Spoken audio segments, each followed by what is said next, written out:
जय श्री कृष्ण। कार्तिक महात्म आप लोगों को सुना रही हूँ। यूट्यूब परिवार में आप सबका बहुत बहुत स्वागत है।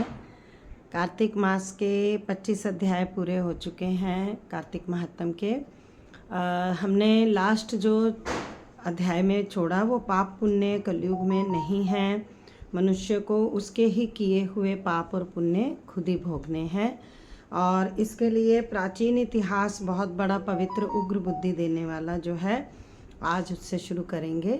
तो जय श्री कृष्णा। यूट्यूब परिवार में आप सबका बहुत बहुत स्वागत है।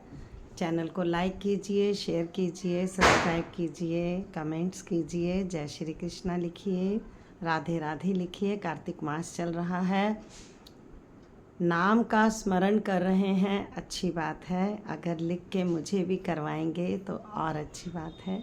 जय श्री कृष्णा। जो तुलसी मैया बोलो विष्णु भगवान की जय। 26वां अध्याय। श्री कृष्ण बोले, उज्जैन नगरी में एक धनेश्वर ब्राह्मण रहता था। वह अपने कर्मों को नहीं करता, पापी और दुष्ट बुद्धि का था। वह रस, कंबल, चमड़े का व्यापार करता और झूठ बोलता, चोरी, वैश्यागमन, सुरापान आदि करता था और इसी से वह दुखी रहता था। एक बार क्रय विक्रय का कार्य करता हुआ वह धनेश्वर कभी महिष की बसाई महिषमतीपुरी में जा पहुंचा। जो पवित्र नर्मदा नदी जिसकी परिखा थी, वहाँ धनेश्वर ने कार्तिक स्नान करने वालों को देखकर 1 महीना निवास किया। माल बेचने के लिए नर्मदा के किनारे घूमते हुए उसने स्नान करके जप और पूजन में लगे हुए ब्राह्मणों को देखा। कोई पुराण पढ़ रहे, कोई सुन रहे थे, नृत्य, गान, बजाना, विष्णु के कथा सुनने में मस्त थे। विष्णु की मुद्रा से अंकित तुलसी माला पहन रहे हैं, ऐसा देखा।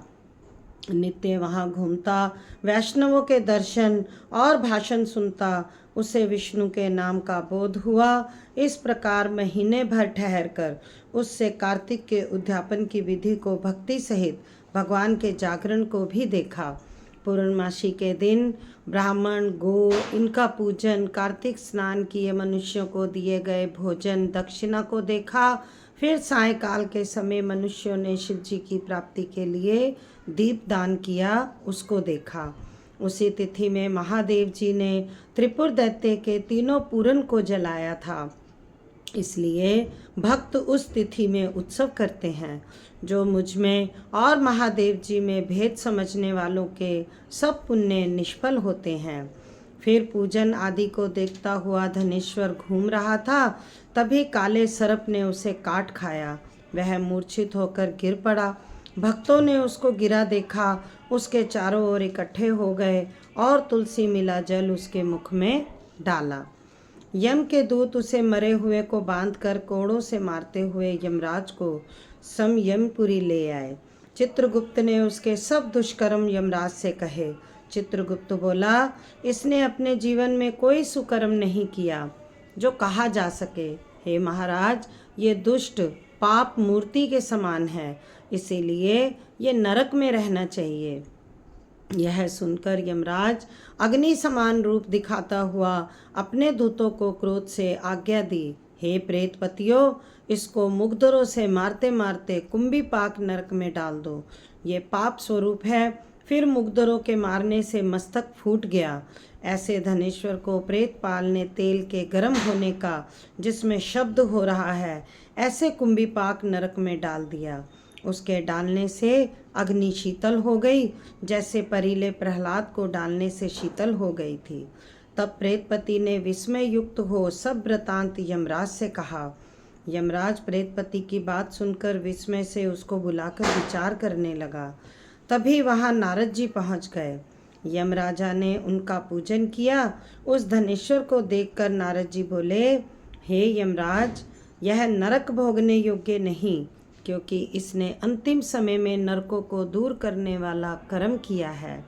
जो पुण्य करने वालों का दर्शन, स्पर्श तथा संभाषण सुनता है, वह पुण्य के 6ठे अंश को पाता है। इस धनेश्वर ने अनगिनत कार्तिक व्रतियों का संसर्ग किया है, इससे इसमें पुण्य का 6ठा अंश है। इसने उनकी सेवा की है इससे संपूर्ण व्रत का भागी है। इससे यह धनेश्वर यक्ष योनि पाकर पापों को दिखाने वाले सब नरकों को देखकर मुक्ति को पावे। श्री कृष्ण बोले, यह कहकर जब नारद जी चले गए तब उसके पुण्य मालूम होने पर यमराज ने दूत के द्वारा उस धनेश्वर को सब नरक दिखाने को कहा। इति कार्तिक महत्तम 26वां अध्याय।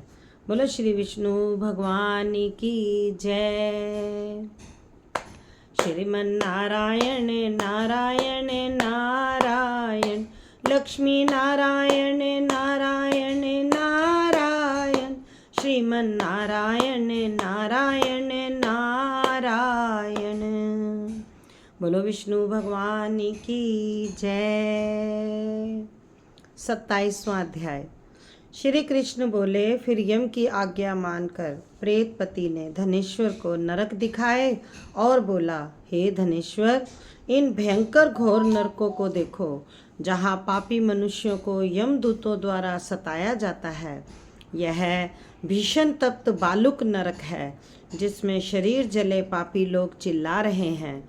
भोजन के समय आए हुए भूखे अतिथि का जो सत्कार नहीं करते, वे यहाँ पकाए जाते हैं। गुरु, अग्नि, गो, वेद, क्षत्रिय, इनको जो ठुकराते हैं, उनके यहाँ पैर जलाए जाते हैं। इस नरक के 6 भेद हैं। यह अनेक पापों से मिले हैं। वैसे ही यह दूसरा अंधता मिस्र नामक नरक है। यह सुई के समान भयंकर मुख वाले तमोद की आदि कीड़ों से पापी मनुष्यों के शरीर यहाँ काटे जा रहे हैं। इसके 6 भाग हैं। दूसरे का मर्म भेदन करने वाले पापियों के मांस को कुत्ता, गंधक आदि खाते हैं। तीसरा वह क्रकच नाम का भयंकर नरक है। वहाँ पापी आरों से चीरे जाते हैं। यह कर्क, चभी, असीपत्र आदि भेदों से 6 प्रकार का है। इसमें वे मनुष्य हैं जो स्त्री, पुत्र आदि को वियोग कराते हैं।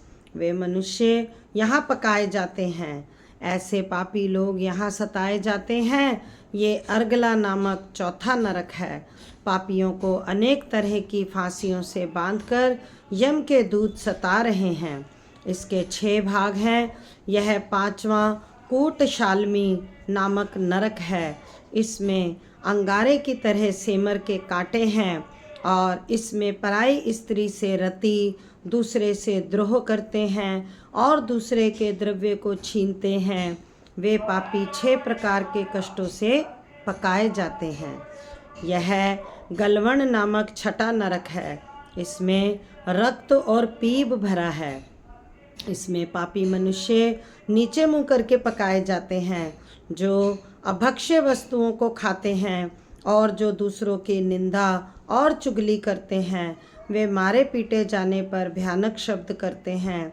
यह भी दुर्गंध आदि के 6 प्रकार का भयंकर कुंभीपाक नरक है।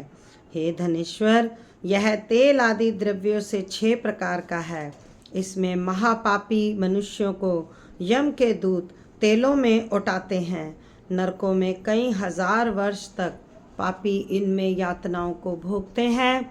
अब 42 प्रकार के रौद्र नाम के नरकों को देखो। इच्छा रहित पाप किए जाते हैं, वह सूखा है, और इच्छा पूर्वक पाप किया जाए उसे गीला कहते हैं। गीले और सूखे 2 भेद पापों के होते हैं।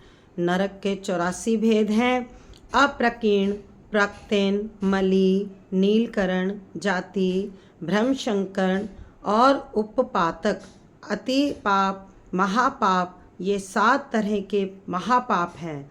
इसके उपरांत पापी 7 नरकों में पकाए जाते हैं। किंतु कार्तिक व्रत करने वाले पुरुषों से जो तुम्हारा संसर्ग हुआ, उनके पुण्यों के प्रभाव से तुम्हारे सब पाप दूर हो गए। श्री कृष्ण बोले, तब प्रेत धनेश्वर को यक्षलोक में ले जाया गया। वहाँ वह यक्षों का स्वामी हो गया।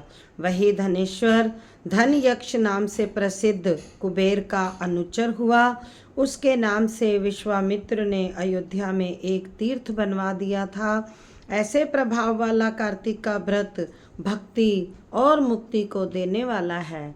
जो पापी इस व्रत को नियम से करे और उसके करने वाले का दर्शन करे, उसकी भी मुक्ति हो जाए। इति कार्तिक महत्तम 27वां अध्याय। बोलो श्री कृष्ण भगवान की जय।